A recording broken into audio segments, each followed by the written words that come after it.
Planet Divisoria po, IR compliance as of August 20 po. Naman po sa aming IR 2181.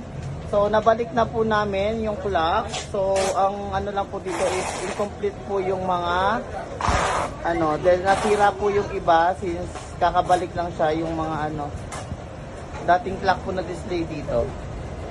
So yan po siya. So, nag-display na po namin siya. Pinorta na po namin yung pegboard. IR 2018-8, straight rack, all black. Lahat po may signage na. Okay na yan? Ikaw na. Una. May space pa eh. Meron na rin po siyang inventory.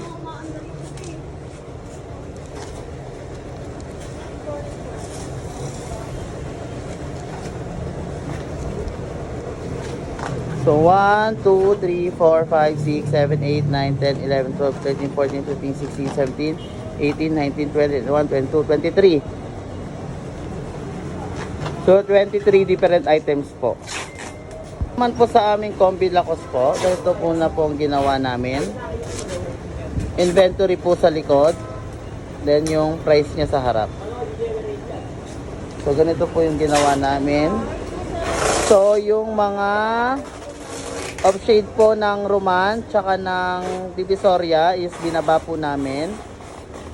Then ito po yung mga display po dito. So pinababa po siya ni Ma'am Rhea. Ito naman po yung mga sample ng mga combi. Then ito po yung sa piki. Nag-iwan lang po kami ng piki 1 tsaka piki 2. So may mga signage naman po. Ganito po yung signage niya.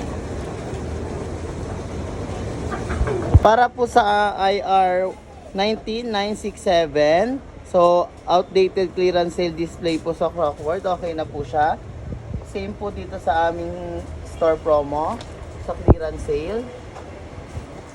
Yan, okay na po siya. IR 19971, bargain display need refill. Na-refill na po siya. Tapos sa aming IR 20182, keychain po na incomplete. So kompleto na po siya.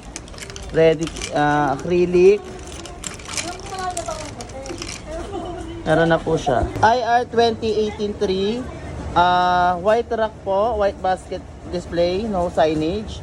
So binalik na po namin yung signage. Para naman po sa IR na 19972, selling area for arrange. So naayos na po siya ni Kuya Alvin. Maayos na po yung area niya. IR 19836 po, reflectorized short and long sleeve for repack. So ayan po, na-repack na po siya. Then ito po yung mga short sleeve. Ito yung mga long sleeve po.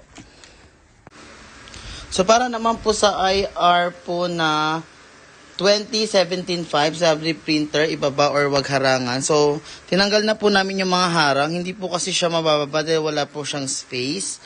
So, ito po siya.